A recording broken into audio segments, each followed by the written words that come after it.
अस्सलाम वालेकुम नाज़रीन, supreme court review and judgment act जो है वो सुप्रीम कोर्ट ने ख़त्म कर दिया है, उसको कलअदम कर दिया है। आज अभी कुछ देर पहले ये हुआ है और लोग पूछना चाह रहे हैं कि ये एक्ट असल में था क्या, इससे नून लीग को क्या नुकसान हुआ है। तो नाज़रीन, सबसे पहले तो सुप्रीम कोर्ट ने एक इंतहाई स्मार्ट मूव खेली है कि इस हुकूमत के ख़त्म होने के बाद, यानी अब हुकूमत पार्लियामेंट में भी कोई जो कानून साजी है, ये पार्लियामेंट में ज़ाहिर है अब हुकूमत है ही नहीं, तो इस हवाले से क्या कर सकते हैं। नाज़रीन, ये रिव्यू एंड जजमेंट एक्ट वो था कि जिसके तहत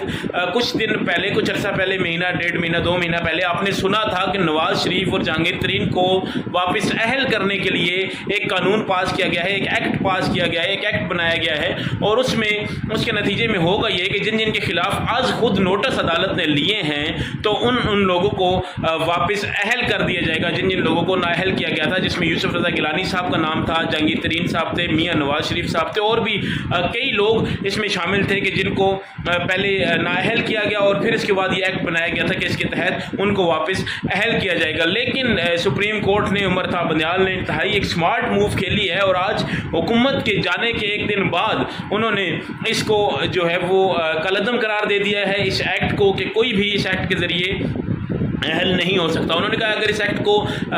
इसी तरह से चलाया जाए, जाने दिया जाए, तो इसके नतीजे में हमारे पास जो केसेस हैं उनका अंबार लग जाएगा और बहुत सारे ऐसे लोग रोज़ाना की बुनियाद पर हमारे पास आना शुरू हो जाएंगे और कहना शुरू कर देंगे और बहुत सारा रिलीफ जो है वो लेना शुरू कर देंगे। इसके अलावा उनका कहना था कि ये पार्लियामेंट ने जो कानून साजी की है इस हवाले से, ये उन्होंने अपने तजावुज़ात से, अपने इख्तियारात से बढ़ कर की है। इतना उनका इख्तियार नहीं है, उन्होंने अपने इख्तियारात से बढ़ कर ये कानून साजी की है। और अब नाज़रीन, चूँकि कल शहबाज शरीफ साहब ने एक इंटरव्यू दिया है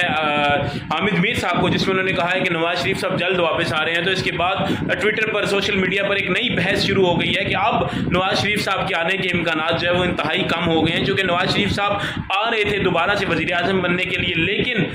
ये जो एक्ट है इसको ही ख़त्म कर दिया गया है। और अब देखते हैं कि इस हवाले से, चूँकि आज़म नज़ीर तारड़ साहब ने कहा है कि इसका नवाज शरीफ साहब पे, मियां नवाज शरीफ साहब पे कोई असर नहीं पड़ेगा, लेकिन जितने जो हमारे एक्सपर्ट हैं, जितने जो सुप्रीम कोर्ट कवर करते हैं, हाई कोर्ट कवर करते हैं, वो तमाम लोग ये कह रहे हैं कि इसका एक गहरा असर पड़ेगा और ये वाकई एक बड़ा अहम फैसला है। अब नवाज शरीफ साहब जो है वो अहल नहीं हो सकेंगे, तो देखना ये होगा कि अब क्या है। इसके अलावा जैसे ये नाज़रीन सारा मामला हुआ तो सोशल मीडिया पर एक नई बहस छिड़ गई, चूँकि आज भी जुम्मे का दिन है और कहा जा रहा है कि जुम्मे को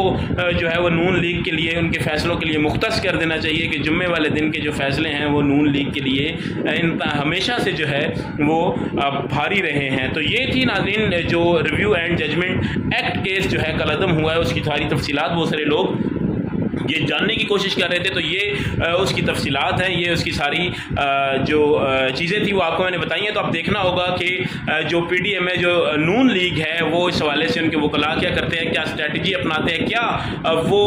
कुछ कर पाएंगे कि जिसके बाद दोबारा से नवाज शरीफ साहब का रास्ता जो है वो हमवार किया जाए और मियाँ साहब को वज़ीर आज़म, जिस तरह के वो कहा जा रहा है कि अगले महीने आ रहे हैं, वैसे ये काफ़ी महीनों से हम सुन रहे हैं कि अगले महीने आ रहे हैं, अगले हफ्ते आ रहे हैं, लेकिन मियाँ साहब पाकिस्तान अभी तक नहीं आ रहे। तो देखना होगा क्या वो उनके लिए कोई रास्ता हमवार कर पाते हैं या नहीं कर पाते।